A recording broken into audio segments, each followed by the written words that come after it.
बदल गया ही में, he was happy. Rinku says to me I like tea. Rinku says to me, अब says to किस में बदलेगा बेटा? यहाँ पर देखो, अब कैसे बताया था हमने? बताया था कि यहाँ पर सिंपल बात बताई गई है, कोई बात कि भाई मुझे चाय पसंद है, तो टेल किया जा रहा है, कोई बात बतलाई जा रही है। तो रिंकू टेल्स मी, यहाँ पर सेड टू होता तो टेल की सेकंड फॉर्म हो जाती टोल्ड मी, बट यहाँ पर है अब रिंकू टेल्स मी। और जब हमारी रिपोर्टिंग वर्ब बेटा हमारी प्रेजेंट इंडेफिनिट टेंस यानी सेज या विल से हो, देन अंदर का टेंस चेंज नहीं होता, सिर्फ दैट लग जाएगा और प्रोनाउंस चेंज होंगी। आई शी में बदल गया, like tea. They said slow and steady wins the race, इस प्रकार का सेंटेंस भी बेटा जरूर आता है पेपर में। तो दे सैड दैट, यहाँ पर जब जर्नल ट्रूथ हो, कोई भी प्रोवर्ब दे रखी हो, जो बात सत्य है वो दे रखी हो बिल्कुल, तो दैट लगता है और टेंस चेंज नहीं होता। तो सेम एज इट इज सारा वाक्य लिख दिया जाएगा, सिर्फ दैट लग जाएगा। अब यहाँ पर आप सैड को टोल्ड में मत बदल दीजिएगा, सैड टू चेंज होता है, सैड अकेला आया है तो चेंज नहीं होगा, सैड का सैड ही रहेगा। He said to me good morning, अब गुड मॉर्निंग करना क्या होता है? विश करना होता है, तो he wished me, said to अब बदल गया wished me, he wished me and asked, फिर आगे पूछ भी रहा है, पूछा उसने क्या? Asked how I was, how I was. अब अगला नेक्स्ट है हमारा आर्टिकल्स फिल करने हमें, तो यहाँ पर इनके ऑप्शंस इन्होंने दे रखे हैं। Punjab is one of dash richest state of India, the आया, क्यों आया बता सकते हैं आप? क्योंकि ये सुपरलेटिव डिग्री है, सुपरलेटिव डिग्री ऑफ एडजेक्टिव के साथ द का यूज़ किया जाता है। Delhi is the capital of India, Delhi नाम है इसलिए नो आर्टिकल, कोई भी आर्टिकल प्रॉपर नाउन से पहले नहीं लगता। The poverty is a curse, yes poverty यहाँ पर कॉमन नाउन हो गया, सभी जो पुअर्टी है, सॉरी पुअर्टी गरीबी, तो गरीबी एक पुअर होता ना बेटा, तो कॉमन नाउन होता, पुअर्टी हमारी भाववाचक संज्ञा हो गई है ना, तो भाववाचक संज्ञा यानी कि हमारी क्या हुआ ये abstract noun, then no article will be used here. The more you earn the more you spend, जितना कमाओगे उतना ही तो खर्च कर पाओगे, तो यहाँ पर मोर के साथ द, यहाँ भी द लगेगा। Put the verb into bracket, अब यहाँ पर जीरंड या इन्फिनेटिव, जीरंड क्या होता है? वर्ब की फर्स्ट फॉर्म के साथ आईएनजी लग जाती है और वो हमारी नाउन का काम करती है, इसे वर्बल नाउन बोलते हैं। और इन्फिनेटिव क्या होते हैं? वर्ब की फर्स्ट फॉर्म को यूज़ करना या टू प्लस वर्ब की फर्स्ट फॉर्म। इन्फिनेटिव दो प्रकार के होते हैं, बेयर इन्फिनेटिव और इन्फिनेटिव। अब देख लेते हैं हम, आप सभी पेपर्स को, मॉडल टेस्ट पेपर्स को सोल्व करेंगे तो हमें ये सब चीज़ें थोड़ा थोड़ा समझ में आ जाएंगी। जिन बच्चों को थोड़े से ये टॉपिक थोड़ा सा अटपटा लगता है, लेकिन कुछ एक नियम है इनके जो आप ध्यान रखोगे तो आप इजीली इस पेपर में कर सकते हो, मतलब हर पेपर में आप 10th क्लास के पेपर में इस टॉपिक को आराम से कर पाएंगे। This is not the time, तो ये देखो, this is not the time, it is not the time, this is not the time, इस तरह के वाक्यों में टू स्लीप लगेगा, टू प्लस वर्ब की फॉर्म, to plus infinitive, to infinitive लगता है इसमें। Okay students, he is selling this car, is आ गया तो यही हमें बता रहा है कि इसके बाद तो वर्ब की फर्स्ट फॉर्म प्लस आईएनजी लगता ही है। He is selling his car, वह अपनी कार को बेच रहा है। अच्छा जी, मेक आ जाए, लेट आ जाए, बिड आ जाए तो वर्ब की फर्स्ट फॉर्म लगती है। He made me laugh, let आ जाए वाक्य में तो भी वर्ब की फर्स्ट फॉर्म लगानी है। बिड आ जाए, मैं अभी तीन ही अक्षर बता रही हूँ ताकि आपको याद रह जाए, ये ज़्यादा बताऊंगी तो आप कंफ्यूज हो जाएंगी। तो मेक, लेट एंड बिड अगर आ जाए तो एन वर्ब की फर्स्ट फॉर्म। नो स्मोकिंग, ये हमारी सारी बसेस पे लिखा होता है, पब्लिक प्लेसेस पे लिखा होता है कि smoking is injurious to health, इस तरह से भी लिखा होता है, नो स्मोकिंग। तो यहाँ पर आप जीरंड यूज़ करेंगे। Fill in the blanks with correct modals, modals fill करने हैं बेटा आगे आपको। अब मॉडल्स में आप देखें वी डैश स्पीक इंग्लिश, तो यहाँ एबिलिटी को दिखाया जा रहा है, क्या कैपेबिलिटी है आपके अंदर, क्या योग्यता है, उसको दिखाने के लिए हम कैन को यूज़ करते हैं। Can dash you have a happy and long life, भगवान करे कि आपका जीवन लंबा हो और खुश हो, तो मे आशीर्वाद देने के लिए मे का यूज़ किया जा रहा है। ही dash be awarded, he might be awarded, हो सकता है उसे अवार्ड मिले। नीड आई गो देयर, क्या मुझे वहाँ जाना चाहिए, तो यहाँ पर होगा हमारा नीड यूज़। अब पंक्चुएट द फॉलोइंग्स, अगला है पंक्चुएशन। यहाँ तो इसमें ऑप्शन नहीं दे रखे बेटा इस मॉडल टेस्ट पेपर में, बट जो आपका पेपर होगा उसमें ऑप्शंस दिए हुए मिलेंगे and this will become more easy for you. आपको थोड़े थोड़े रूल्स भी याद रहते हैं तो आपको आसानी से कर पाएंगे। अब देखिए यहाँ पर आपको हमें पता है कि हमें जितने भी प्रॉपर नाउन होते हैं उनका फर्स्ट लेटर कैपिटल करना होता है। तो मुकेश का पहले से ही ऑलरेडी कैपिटल है, मुंबई, जनवरी, इनका कैपिटल करके फुल स्टॉप लगा दीजिए। No replied Rohit, no N बड़ा कर दो, नो और इन्वर्टेड कोमास में बंद कर दो क्योंकि ये रोहित ने रिप्लाई किया है, और फुल स्टॉप लगाएंगे। What do you want, question पूछा जा रहा है, what do you want question mark. Hari come here, Hari के बाद थोड़ा सा पोज लेना है and then he will see come here, यहाँ आ जाइए। अब हमारा प्रोज सेक्शन, अब आपके प्रोज में से भी आपको 3 पैसेज लिखे मिलेंगे, लेकिन आपको 2 करने हैं, any 2। Let me put it more clearly since no one will believe that a 13 years old girl, note down कितने साल की थी हमारी यानी 13 years, जब उसने डायरी राइटिंग शुरू की तो 13 साल की थी वो। Old girl is completely alone in the world and I am not, और मैं नहीं हूँ। कहता है कि कोई नहीं बिलीव करेगा कि भाई 13 साल की लड़की जो है पूरी तरह से अकेली थी संसार में, और मैं सच में पूछो तो मैं थी भी नहीं अकेली। I have a loving parents, 16 years old girl, old sister and there are about 30 people I can call friends. लगभग 30 लोग ऐसे थे जिन्हें मैं अपने दोस्त कह सकती थी। मेरी फैमिली थी, लविंग अंकल आंटी थी। तो ये देखिए उसने ये सब बातें बताई, आप इस पैसेज को आप पढ़ लेंगे, ठीक है।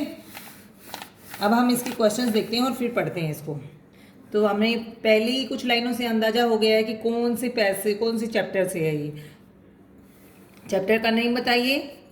Yes, from the diary of Anne Frank. Who is the speaker, speaker कौन है वो एबो पैसेज का, बोल कौन रहा है। एनी फ्रैंक खुद बोल रही है, उसकी बहन या उसकी माँ या उसकी टीचर। एनी फ्रैंक खुद बोल रही है। Why does Anne want to keep a diary, क्यों डायरी रखना चाहती थी, तो हमने क्वेश्चन आंसर में भी याद कर रखा है, क्योंकि she has no close friend, उसका कोई क्लोज फ्रेंड नहीं था। After that who wants to write a diary, diary लिखता कौन है, तो कौन लिखना चाहता है, who wants to write a diary, diary लिखना कौन चाहता था। इसमें सारे ऑप्शंस बेटा गलत प्रिंटेड हैं। इसमें ऑप्शन लास्ट वाला क्या होना चाहिए, any wants to write a diary, and then option D will be right. Find a word, find the antonym in the passage, which antonym of the word revealed. Reveal का उल्टा word बताइए। Reveal means होता है किसी चीज़ को expose करना, दिखा देना, शो करना, और इसका उल्टा मीनिंग हो सकता है कन्फाइड, छुपाना। नेक्स्ट देखिए पेरिस कंट्रोल। पेरिस कंट्रोल कौन से चैप्टर से है। पेरिस कंट्रोल देखते ही आपको समझ में आ गया होगा। पेरिस फ्रांस, फ्रांस से इंग्लैंड जा रहा है पायलट। यस, फ्रेडरिक फॉर्सिथ जा रहे हैं इंग्लैंड अपनी फैमिली के साथ, और रास्ते में आ जाता है स्टॉर्म, और फिर उनकी मुलाकात होती है ब्लैक क्लाउड से। तो यहाँ पर वही पेरिस कंट्रोल से वो बात कर रहे हैं। तो देखिए name the chapter of the above passage, ऊपर वाले पैसेज का चैप्टर का नाम बताओ, बताइए क्या नाम है। The black aeroplane. Who is I in the passage, passage में आई कौन है, कौन लिख रहा है अपने बारे में, राइटर खुद लिख रहे हैं, राइटर ही पायलट हैं। और पायलट किसके पायलट, ब्लैक एरोप्लेन के पायलट हैं क्या, या डैकोटा एरोप्लेन के। What was unusual thing about the strange black aeroplane, उस जो स्ट्रेंज ब्लैक एरोप्लेन था उसके बारे में अनयूजुअल क्या था, यानी अजीब क्या था। It had no lights on its wings, उसके विंग्स पर कोई लाइट नहीं थी. It had no pilot, pilot तो था उसके अंदर. It had 4 lights on its wings, नहीं. फिर हम उसे ब्लैक क्यों कहते? ये हमारा option A is right. What happened to the pilot of the Dakota aeroplane, Dakota aeroplane के पायलट के साथ क्या हुआ? He lost control of aeroplane, he was lost in the storm. Dakota aeroplane वाले के साथ क्या हुआ? क्या उसका कंट्रोल हट गया था अपने एरोप्लेन से, या फिर वो स्टॉर्म में गुम हो गया था, उसे पता नहीं चला था किस दिशा में जा रहा हूं. He jumped out safely, he jumped out of the aeroplane safely, none of the above. बताइए कौन सा ऑप्शन सही है? उसका ऑप्शन हमारा बी सही है, because he was lost in the storm. अंधेरे में कंपास खत्म, सारे इंस्ट्रूमेंट खराब, और उसे पता ही नहीं चल रहा था किस साइड जाना है, अब क्या करना है, कितनी दूर पहुंच चुका है वो, अब किस ऊपर कोई रोड थोड़ी होते हैं आसमान में, इंस्ट्रूमेंट के सारे ही उन्हें पता चलता है बेटा. What happen to the instrument of the aeroplane, aeroplane में जो इंस्ट्रूमेंट थे उनके साथ क्या हुआ? रेडियो डेड हो गया. जो कंपास था that was also dead, other instruments were dead, all these. तो ये सारी ही बातें हो गई थी. ओके स्टूडेंट्स, अब देखिए बेटा नेक्स्ट देखते हैं हम कौन सा चैप्टर है. It was during the meal that just as Lencho had predicted, जैसा कि लेंचो ने प्रेडिक्ट किया था, big drops of rain begin to fall. Yes, ये अभी हमने बहुत ही जल्दी कुछ ही दिन पहले हमने रिवाइज किया था ये चैप्टर, तो इसको तो हम डायरेक्टली कर लेंगे. देखो अब देखते हैं आपको कितना याद है. नेम द चैप्टर, चैप्टर का नाम बताइए. लेटर टू गॉड, लेंचो तो उसी में है. लेंचो कौन है? टीचर है, डॉक्टर है, फार्मर है, मर्चेंट है? Farmer. What happen during meal, meal के दौरान क्या हुआ? It began to rain, rain होना शुरू हो गई थी.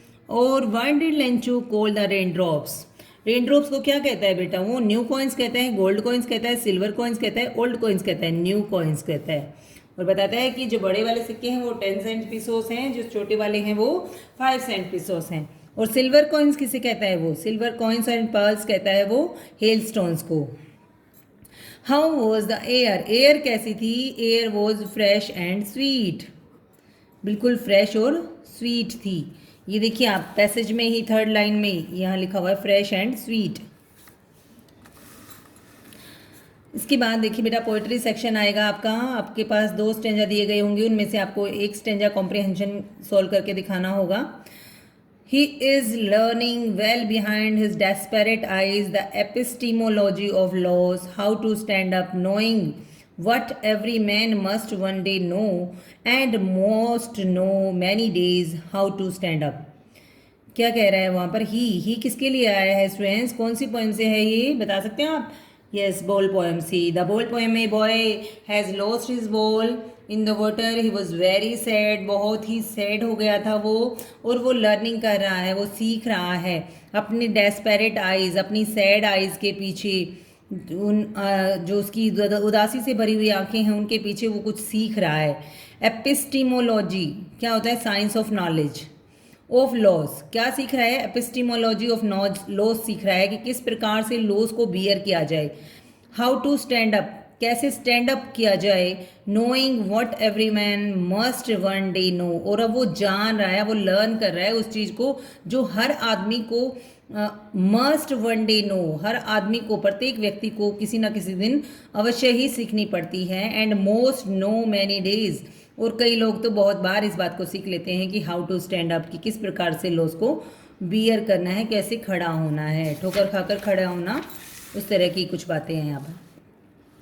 तो अब देखिए पोइट क्या कह रहे हैं. पोइट कौन है इस पोएम की? पोएम है हमारी द बॉल पोएम, और पोइट हैं John Berryman. Who is he, कौन है ही, कौन खड़ा है? An old man, teacher, writer, या बॉय, बॉय जिसकी बॉल गुम हो गई है. He, why is the boy desperate. अगर आपको पोएम का क्वेश्चन भी याद है तो आप बहुत अच्छे से इसको बता सकते हैं कि बॉय डेस्पेरेट क्यों था. उसकी बुक गुम हो गई थी, उसके टॉयज गुम हो गए थे, या फिर उसकी बॉल गुम हो गई थी. यस, उसकी बॉल गुम हो गई थी और वो भी पानी में. What is boy learning, boy क्या पढ़ रहा है, क्या सीख रहा है? Nature of loss, music, meditation, dance. क्या सीख रहा था वो? लॉस का nature. Which word in the stanza means hopeless. Hopeless अब पहले ही लाइन में आया था हमारा डेस्पेरेट आइज के साथ खड़ा है, होपलेस आइज के साथ खड़ा है। नेक्स्ट देखिए स्टूडेंट्स, आपको एक ही करना है लेकिन मैं आपको दोनों करवा देती हूँ, क्या पता एग्जाम में इन दोनों में से कौन सा आ जाए। The way a crow Shuk down on me the dust of snow from a hemlock tree. Very very easy and very important also. बताइए पोएम का नाम क्या है? Dust of snow. पोइट का नाम है रॉबर्ट फ्रॉस्ट। अच्छा जी, the way a crow, crow है इसमें, डस्ट ऑफ स्नो है, हेमलॉक ट्री है। अब जो हेमलॉक ट्री है पता है बेटा क्या होता है? एक पॉइजनस प्लांट होता है, जहरीला प्लांट होता है। और जहरीले प्लांट के नीचे जो है ये पोइट जाके खड़ा है और वहाँ पर भी कोई कोयल नहीं आती। देखो हमने कविताओं में देखा होगा जब कवि बहुत खुश होते हैं तो उन्हें कोयल की आवाज़ें सुनती हैं, लेकिन यहाँ पर क्रो की आवाज़ बताई गई है। क्रो को तो वैसे ही अच्छा सिग्नल नहीं माना जाता और जहरीले पेड़ के बारे में बात कर रहा है, सर्दी के मौसम की बात कर रहा है पोइट। तो ये सब बातें प्रूव करती हैं कि वो सैड मूड में था और ये सोरो को दिखाती हैं ये चीज़ें बेटा। डस्ट ऑफ स्नो जो है, डस्ट ऑफ स्नो चेंज लेकर आती है उसकी सोच में, उसके दिन में, उसके मूड में। तो ये उसकी हैप्पीनेस को शो करती है, भाई उसका जो है मूड जो है वो चेंज हो गया। Name the poem from which this above stanza has been taken. तो कौन सी पोएम है? Dust of snow. किसने शूक डाउन किया dust of snow on the poet? Peacock ने किया था। Crow. Where was the crow sitting? Crow कहाँ बैठा है? एप्पल ट्री में, मैंगो ट्री में, हेमलॉक ट्री में, बैनियन ट्री में, हेमलॉक ट्री में। अब राइमिंग स्कीम क्या है बेटा? राइमिंग स्कीम कैसे निकालते हैं? जो लास्ट वर्ड होता है हमारी लाइन का, लास्ट वर्ड क्या है यहाँ पर? क्रो, मी, स्नो, ट्री। अब देखिए क्रो और स्नो एक जैसी साउंड है, ओ की पीछे, क्रो, स्नो, मी, ट्री, ई की आवाज़ यहाँ पर है। तो एक तरह की साउंड को हमने मान लिया ए, सेकेंड टाइप की साउंड को मान लिया बी। अब फिर से ये ए वाली साउंड रिपीट हो रही है तो हमने मान लिया इसको ए, एंड अगेन बी वाली साउंड रिपीट हो रही है तो हमारा हो गया ये बी। तो राइमिंग स्कीम हमारी क्या होगी? A B. समझ में आ गया कैसे निकाला हमने? साउंड, कैसी आवाज़ आ रही है सबसे लास्ट वाले वर्ड की। अगर राइमिंग वर्ड पूछ लिए जाते ना बेटा तो आपको बताने थे क्रो, स्नो, मी, ट्री, लेकिन राइमिंग स्कीम पूछी है इसने। स्कीम पूछिए तो आपको ए बी इस तरह से बताना पड़ेगा। तो देखिए हमारे पास कौन सा ऑप्शन है? A B option. Crow and hemlock tree symbolise क्या है? सिंबॉलिक पोएम है ये। सिंबलाइज किसे करते हैं? किसका प्रतीक है ये? सोरो का प्रतीक है। जो आता है ना question, how was poets mood was sad, इसमें और कहीं नहीं लिखा, ये सिंबॉलिक पोएम है, तभी तो उसे कौवा और जहर के पेड़ के नीचे जाके बैठा है, वो उदास है। तो this was our 40 marks paper second. तो आज वीडियो यहीं तक बेटा, आई होप आपके लिए यूजफुल होगी। प्लीज़ वीडियो को लाइक करें, शेयर करें, सब्सक्राइब करें